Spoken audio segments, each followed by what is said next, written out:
السلام علیکم جی۔ اسلام آباد میں کمسن بچی رضوانہ کا تشدد کیس آپ کو یاد ہوگا، اس کو اب ڈسچارج کر دیا گیا ہے جنرل ہاسپٹل سے۔ بچی نے بیان دیا ہے میڈیا کے سامنے کہ مجھے نہ صرف سول جج عاصم حفیظ صاحب مارتے تھے، ان کی اہلیہ سومیہ عاصم بھی مارتی تھی اور ان کے چھوٹے چھوٹے بچے بھی مجھ پر تشدد کرتے تھے۔ وہ اپنی سیدھی انگلیاں میری آنکھوں میں مار دیا کرتے تھے اور جو میرے سر میں ڈنڈے مارے جاتے تھے اس سے جو زخم ہوتے تھے ان زخموں کے اوپر دوبارہ تشدد کیا جاتا تھا۔ اور جس طرح سے ہم یہ کہتے ہیں کہ زخموں پر نمک چھڑکنا، تو اس کی جو ایک تازہ مثال ہے وہ رضوانہ کے اس بیان کی صورت میں ملتی ہے۔ رضوانہ کو جنرل ہاسپٹل سے اب جو ہے ڈسچارج کر دیا گیا ہے اور چائلڈ پروٹیکشن بیورو نے اس کو اپنی تحویل میں لے لیا ہے، اور یہ پچھلے تقریباً 4.5 سے 5 ماہ سے جنرل ہاسپٹل میں ایڈمٹ تھی اور یہیں پر اس کا علاج جاری تھا۔ اور اس کے علاج میں ڈاکٹرز کو اتنی مشکلات کا سامنا کرنا پڑا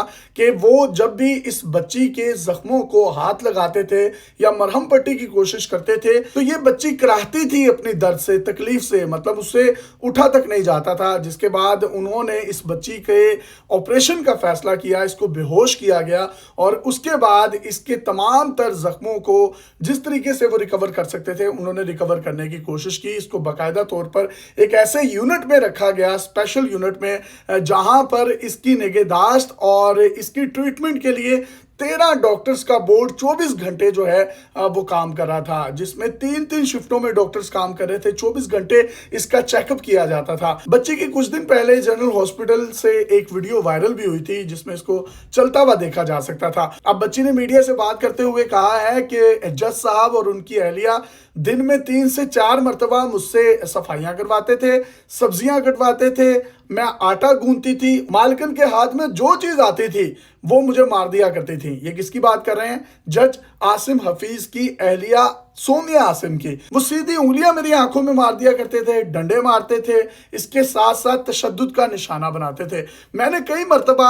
سومیہ عاصم صاحبہ کو کہا جو جج صاحب کی اہلیہ ہیں کہ مجھے گھر چھوڑ دیا جائے، میری طبیعت ٹھیک نہیں ہے، جس کے باوجود میرے یہ کہنے پر بھی مجھے تشدد کا نشانہ بنایا جاتا تھا۔ جب میری حالت بالکل غیر ہو گئی تو اس کے بعد جو سومیہ عاصم صاحبہ ہیں انہوں نے گاڑی میں بٹھایا مجھے اور اسلام آباد کے بس اڈے پر مجھے چھوڑ کر چلی گئیں۔ میری والدہ کو فون کیا گیا کہ وہ یہاں پر آ کر مجھے لے لیں۔ میری ماں نے مجھے بس کی ان 2 سیٹوں پر ڈالا اور والدہ جو ہے وہ سارا راستہ کھڑا ہو کر جو ہے سفر کرنے پر مجبور تھی۔ پہلے تو یہ سرگودا کے ایک ڈسٹرکٹ ہاسپٹل میں زیر علاج رہی بچی، لیکن کیونکہ وہ ایک پراپر میڈیکل کالج نہیں تھا اور جس طرح کے اس کے زخم تھے اس کا علاج وہاں پر ممکن نہیں تھا، جس کے بعد اس کو جنرل ہاسپٹل لاہور میں ایڈمٹ کروایا گیا۔ اور یہاں پر جو میڈیا کے نمائندگان ہیں اور اس کے علاوہ سول سوسائٹی کے لوگوں نے، جن لوگوں نے اس کی عیادت کی ہے، وہ کہتے ہیں کہ اس بچی پر جو تشدد کیا گیا ہے وہ تشدد زمانہ جاہلیت میں بھی نہیں ہوا کرتا تھا۔ سونے پہ سہاگا یہ دیکھیے کہ اقدام قتل کی ایک FIR درج ہوئی جج صاحب کی بیوی کے خلاف اور ان کو فوری طور پر ہمارے نظام انصاف نے ضمانت دے دی، وہ وہاں سے بری ہو گئی۔ اور دوسری طرف جب جج صاحب کو بھی شامل تفتیش کرنا چاہا پولیس نے تو پولیس کے سامنے وہ پیش ہی نہیں ہوئے۔ اور تو اور اس سول جج کو کوئی سزا دینا یا کسی تفتیش میں شامل کرنا تو بڑی دور کی بات ہے، ان کو جو ہے وہ OSD بنا دیا گیا۔ اب کسی بھی سرکاری ملازم کو اگر آپ OSD بنا دیں اس کا مطلب یہ ہے کہ اس کی تو موجیں ہیں، مطلب اس نے اب کام بھی نہیں کوئی کرنا اور اس کو گھر بیٹھے تمام تنخواہیں، مراد اور ہر چیز جو ہے وہ اس کو میسر آئے گی۔ تو اسلام آباد ہائی کورٹ کو چاہیے کہ آپ کے زیر اثر یہ شخص کام کر رہا ہے جو کہ انصاف کے نام پر دھبا ہے، جس کے اپنے گھر میں انصاف نہیں ہے، اس کی بیوی، اس کے چھوٹے چھوٹے بچے اس چھوٹی سی بچی پر جس طریقے سے تشدد کر رہے ہیں اور جس طریقے سے یہ بیان دے رہی ہے، یہ کوئی معاملہ 1 2 3 4 دن کا نہیں تھا، یہ پتہ نہیں کب سے معاملہ چلتے آ رہے تھے۔ اور اسی کے ساتھ ساتھ اس کا کہنا ہے کہ مجھے استریاں لگائی جاتی تھی، 3 4 دن تک مجھے کھانا نہیں دیا جاتا تھا، خود یہ ٹھنڈے AC والے رومز میں سوتے تھے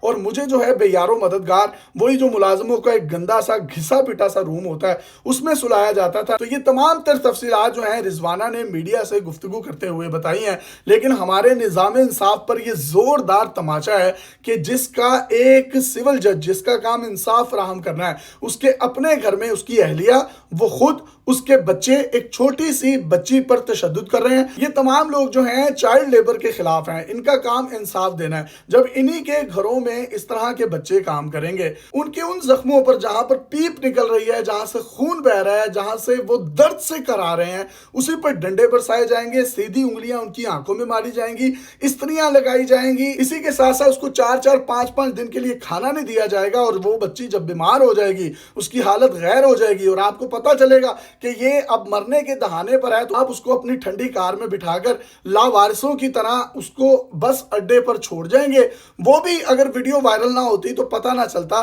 کہ کس بچی کو کار پر چھوڑا گیا ہے اس بس سٹینڈ پر۔ اس کی غریب ماں سرگودا سے اٹھتی ہوئی آئی، اس نے اپنی بچی کو وہاں سے اپنے ساتھ لیا، 2 سیٹیں کروائیں اور ماں نے اپنی ان دونوں سیٹوں پر بچی کو بٹھا دیا، خود سارا راستہ وہ کھڑا ہو کر گئی۔ خدا نہ خواستہ اللہ نہ کرے اس کی وہاں پر انتقال ہو جاتا تو ان لوگوں کا مکروہ اور گندا چہرہ پورے معاشرے کے سامنے نہ آتا۔ لیکن وہ تو اللہ بھلا کرے میڈیا کا کہ یہ میڈیا کی زینت جب یہ پورا کیس بنا تو تمام تر تفصیلات جو ہیں وہ سامنے آئیں۔ آج کی تاریخ تک سول جج صاحب پولیس کی کسی تفتیش میں شامل نہیں ہوئے، اور پولیس ان کو زیادہ پریشرائز بھی نہیں کر سکتی۔ کہیں نہ کہیں آپ دیکھیں نا، پولیس کا ایک جو دائرہ اختیار ہے وہ ایک جج ہے۔ پولیس تو اپنے ملزموں کو پکڑ کر مجرم بنا کر ایک عدالت کے سامنے کھڑا کرتی ہے اور انصاف کی متلاشی ہوتی ہے، لیکن یہاں پر جس سے اس نے انصاف ڈیمانڈ کرنا ہے وہ بندہ خود جو ہے ان کا کلپریٹ ہے، وہ ان کا ملزم ہے، وہ اس کو کس طریقے سے پکڑ سکتے ہیں؟ عدالت عالیہ، سپریم کورٹ اور خاص طور پر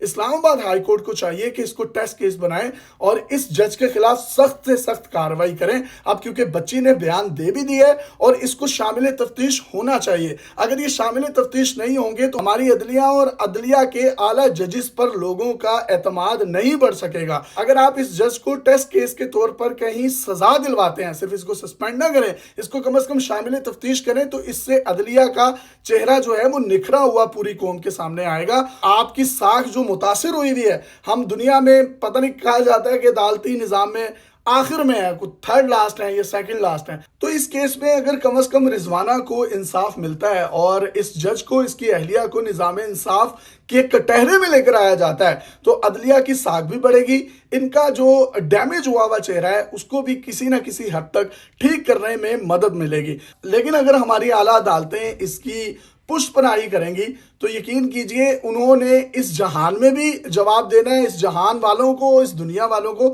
اور اگلے جہان میں اللہ تعالیٰ کی بارگاہ میں بھی ان کو جواب دہ ہونا پڑے گا۔ یہ اتنا بدترین اور انسانیت سوز تشدد کیا گیا ہے، یہ اگر کسی اور سرکاری ملازم نے کیا ہوتا یا کسی پرائیویٹ بندے نے کیا ہوتا تو وہ کس طرح سے نشان عبرت بنتا وہ پورا پاکستان جانتا ہے۔ لیکن یہاں پر کیونکہ انصاف فراہم کرنے والے ہی